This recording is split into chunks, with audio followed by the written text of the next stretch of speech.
Rock and roll, welcome back, rock and roll. Welcome to Jay's Rock and Roll Stories. I'm your host, Jay. Let's just get back into it, right? Let's just get back into our New York Dolls Rock and Roll Odyssey Part 3. All right, so we got to rewind a little bit. So let's go back to November 4th, 1972. New York Dolls are about to open for Lou Reed. Lou Reed tells them to take a hike. Why? Why did he do this? Well, let's take a look at this. All right, the New York Dolls are the new New York band. The Velvet Underground, Lou Reed's band, broke up. Lou Reed is just coming off of his first solo record, which didn't do very well, came out in 71. He's on tour promoting his songs for his upcoming album, Transformer, that will come out in November 8th of 72. Okay, so... all right, so Lou Reed tells New York Dolls to get lost. And according to Sylvain, this really hurt Billy. Because it's like, what the hell, man? This guy's our idol. He tells us to get lost. So that night, everyone's doing their own thing. Billy Murcia, their drummer, is by himself. And he calls up Marty Thau, asking him, I need 5 pounds. I need 5 pounds. These people invited me to their party. I need 5 pounds. Marty Thau says, come on over. He's at the hotel. I'll give you the money, and you can take the limo out to wherever your party needs to go, but tell the limo driver to come on back because we need that limo tonight. All right. So Billy comes, gets the money, gets in a limo, goes off, and the limo goes back. The next day, no one knows where Billy is. Billy's dead. All right, this is what happened. Let's go down with this. So Billy goes to the party.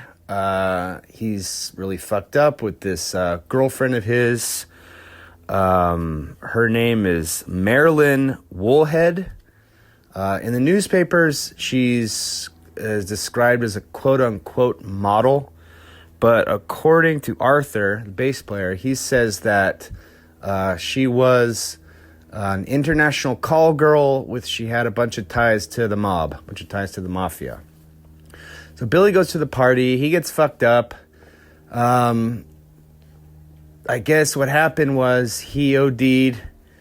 This is according to the toxicology report, was that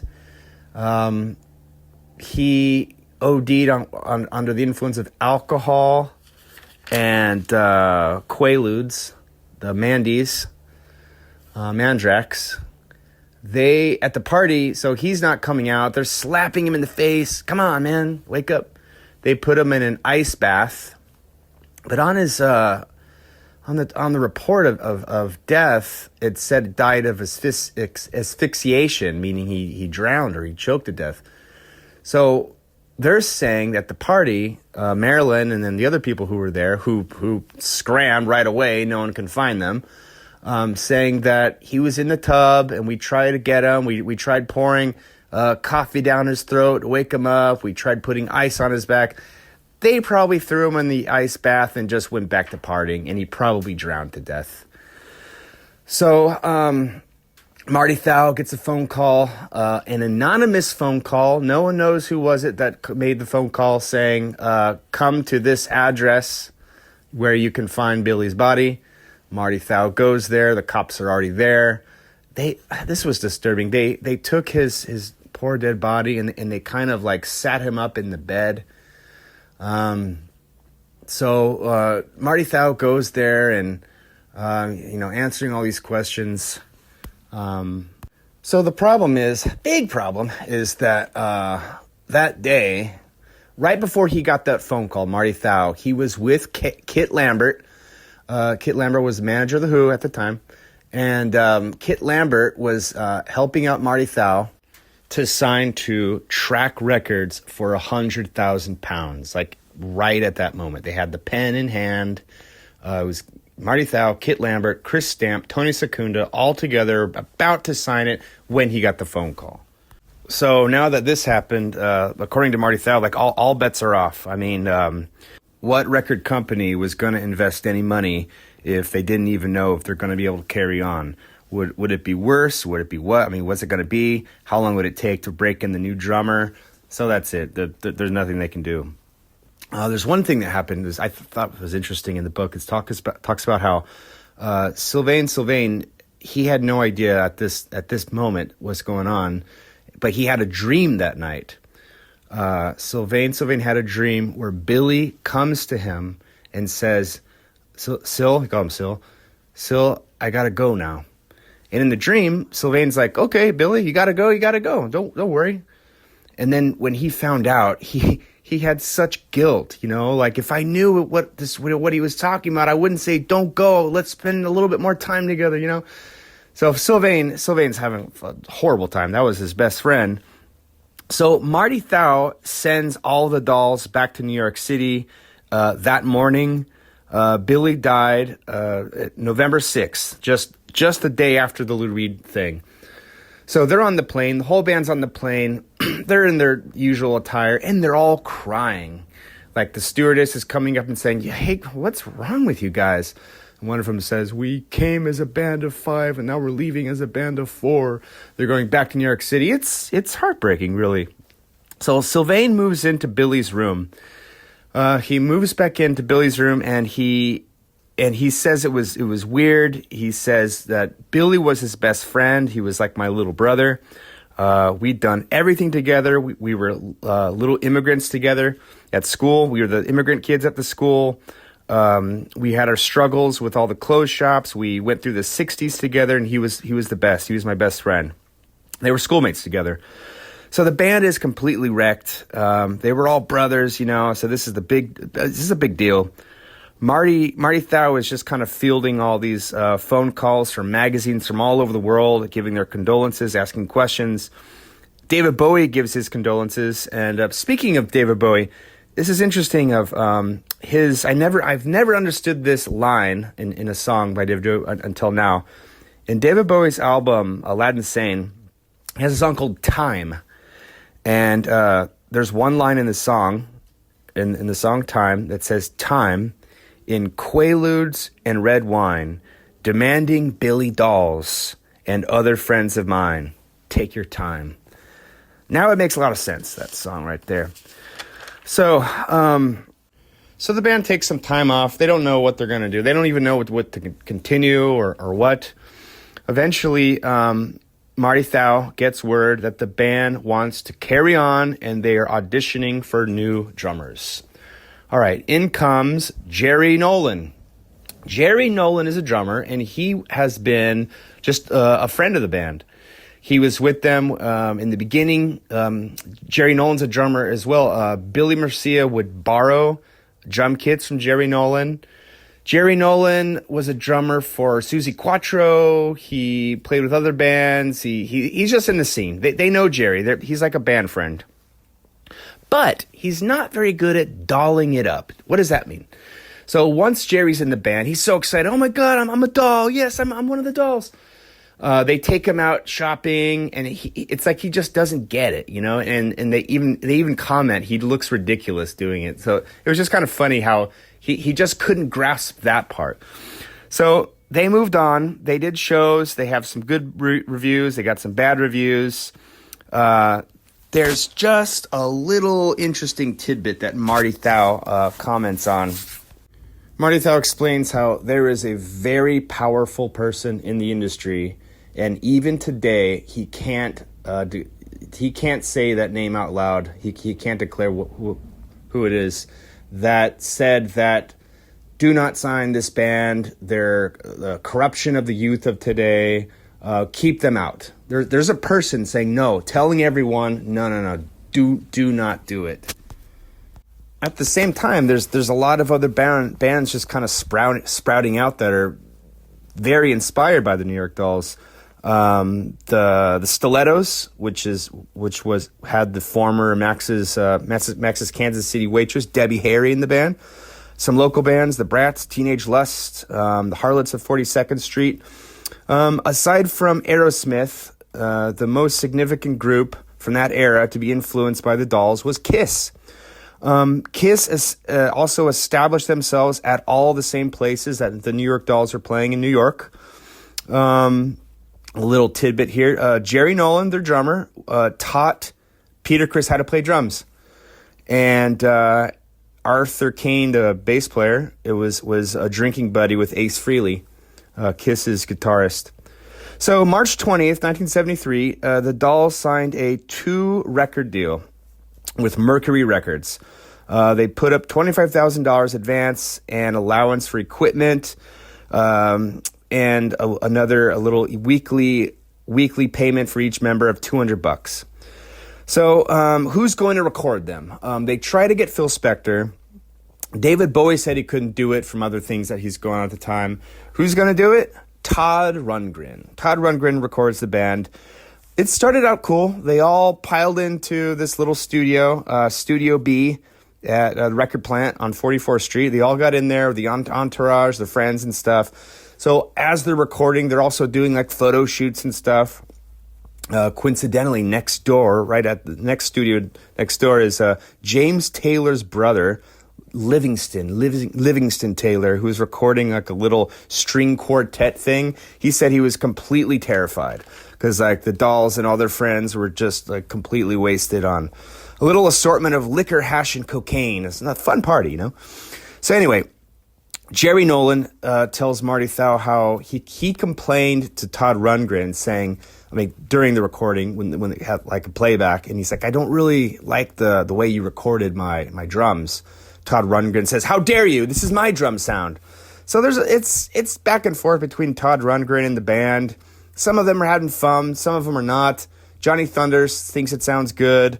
Sylvain said, Jesus Christ, couldn't even got these guys together. He did a great job. There's no way we could get everyone together to do this when one guy is saying, turn me up and turn the other guys down. Everyone's saying that. So their album is released July 27th, 1973. But the radio stations won't touch it. So that little voice with that little moralist in the industry is telling, no, don't play it. It's the imagery that really bothers him. It's the band is all decked out. They're laying on a couch, and there's things that bothered people for some reason. There's like a purse. There's cigarettes. It's just the idea bothered the moralists of the industry at that time. So July 28th, they play at Tiger Stadium in Ohio. They're opening for Mott the Hoople, who at the time were riding high on their success of their single, All the Young Dudes, which was a gift by David Bowie. A little side tidbit here. That was David Bowie's favorite band, Mott the Hoople. When he heard that Mott the Hoople were going to break up, he decided, I'm going to write them a band. Guys, please don't break up. Here, have this song. Hit. All right, so anyway, while they're on that tour with Mott the Hoople, at the same time, the Mercer Art Center, the place that they used to play, the Art Center, is reduced to rubble, collapsed. The Broadway Central Hotel collapsed on top of the Art Center. Luckily, some people were there. I think there was a couple people there, and they were killed, but the band wasn't there. The audience wasn't there. So that place is demolished. Their next shows are more closer to home. They go to a fashion show where they meet Malcolm McLaren and Vivienne Westwood, who at the time are pretty famous in England with their clothes shops and selling like the Teddy Boy outfits and just kind of like a precursor punk rock look of like cut up t-shirts and like cigarette burn holes in their shirts. At this point, the Dolls head to LA, where they have a 5-night booking at the Whiskey A Go-Go. And all the teenage groupies are there welcoming them with open arms and open other things. So anyway, there's one 15-year-old Sable Starr who falls in love with Johnny Thunders after seeing him in a picture in the magazine called Cream. Sable Starr falls in love with Johnny Thunders. Meanwhile, Johnny and Sylvain are perusing through some magazines as well, and they see pictures of Sable Starr. Johnny declares, wow, this girl Sable Starr, when I go to L.A., she'll be my girlfriend. Love, how sweet. All right, let's talk about Arthur here, the bass player. Let's talk about his girlfriend at the time. So Arthur Kane, his girlfriend, is Connie. She was a dancer, a prostitute. She got really, really pissed when Arthur told her, sorry, baby, none of the girlfriends are allowed to come with us on the tour to LA. They can't afford it. Connie's pissed. She's angry. Connie's very, very mad. So Arthur's asleep, and he wakes up to Connie getting on top of him and straddling him with a knife. And she begins to stab him. And he's blocking, defending, and he gets cut up in his hands. He tries to get up, but he looks down. Connie has tied his ankles together. Connie, Jesus Christ. So he's fighting with Connie. Finally, he pushes her off, and she jumps out the window naked of the fire escape and disappears. Arthur goes to the hospital. He gets stitched up, and he has a cast on his hand, and he is not going to be able to play with the show. The band is worried.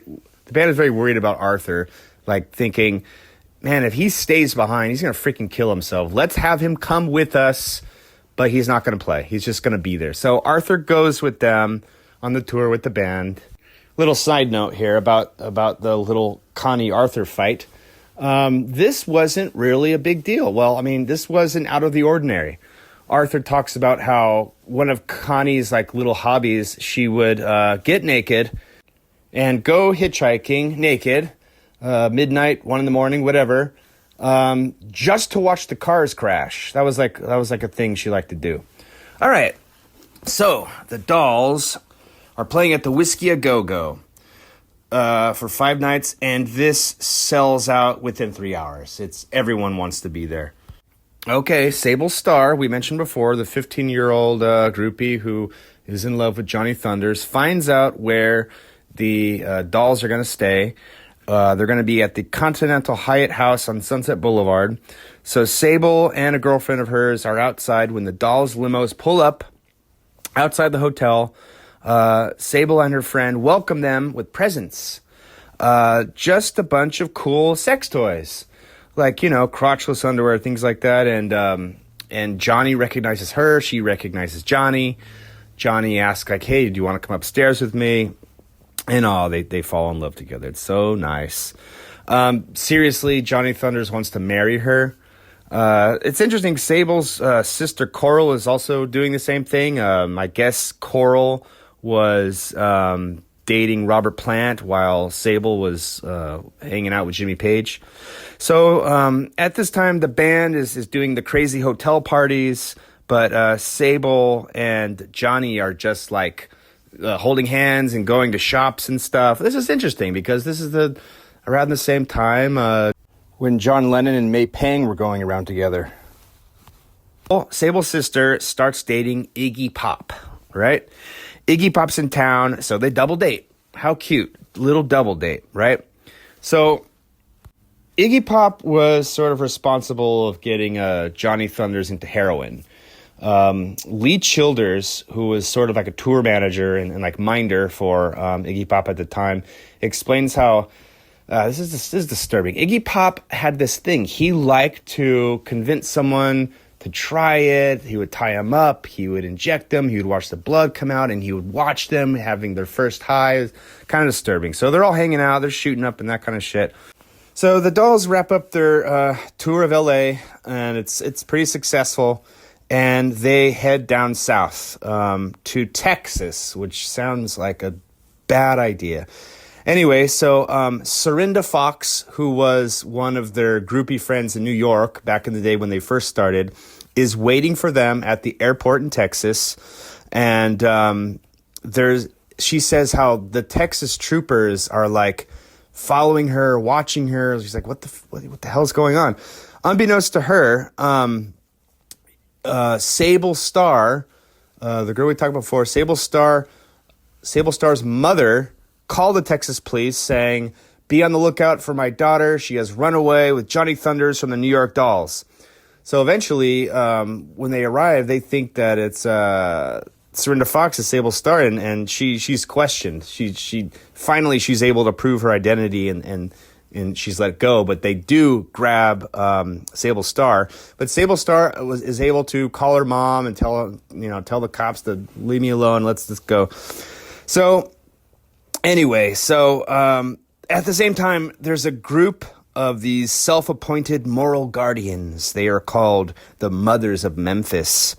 They are preparing to take down the vile New York Dolls. So the Dolls had a successful show at Liberty Hall, no problem, in Houston. And they had another show at Gertie's in Dallas, no problem.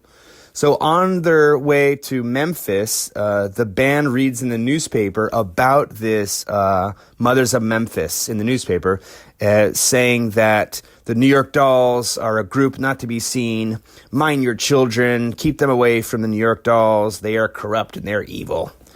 Well, what happened about the show in Memphis? It sold out in 2 minutes. The place is completely packed. They have lines and lines of cops doing that thing where you hook the arms together. Iggy Pop opens for the Dolls. Everything's cool. There's no problem. But as soon as the Dolls start, the riot begins. Like, I guess a kid, these kids are into it. A kid jumped on the stage, ran up to David Joe and gave him a kiss. And the cops there are just batting everyone with batons. Like, they're beating kids. They're knocking out these kids with batons. David Joe gets on the microphone and he's like trying to tell the cops, like, stop, man.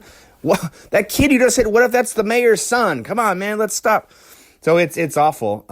David Joe gets arrested for quote unquote inciting a riot. And he's in the police car and they're taking him down to the jail. And he's like, shit, I'm dressed like this going to jail in Memphis.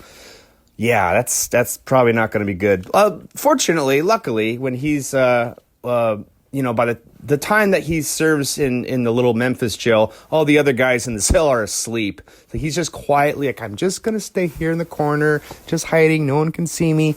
So he gets out. No problem at all. So they're off to Detroit. They have a good show in Detroit. I guess it's not surprising because the Detroit crowd is used to, or we're used to, like Iggy Pop. Like he came from Michigan, in Ann Arbor, the MC5. So those are high energy bands. So the Detroit shows were good. Now they're off to Missouri. So they're in their room. And the band that's going to be playing with them at the show in their room at the place is Lynyrd Skynyrd. That doesn't really seem, I don't know, that seems like there could be some conflict between those two bands, right? Anyway, so the New York Dolls had a bunch of booze in their room. I think they had like 12 bottles. Like they're fine. We're fine. We're going to hang out here with our bottles.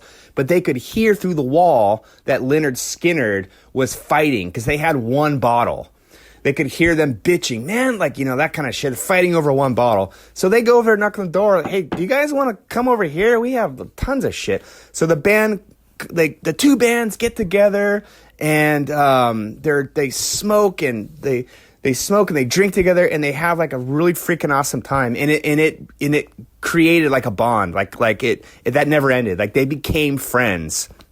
Nice, right? Those two bands. All right. So where to next? Guess what? November 20th, 1973. Let's go back to England. Ladies and gentlemen, let's take a little break. All right, thank you for being here for part 3. Please come back for part 4. On to England!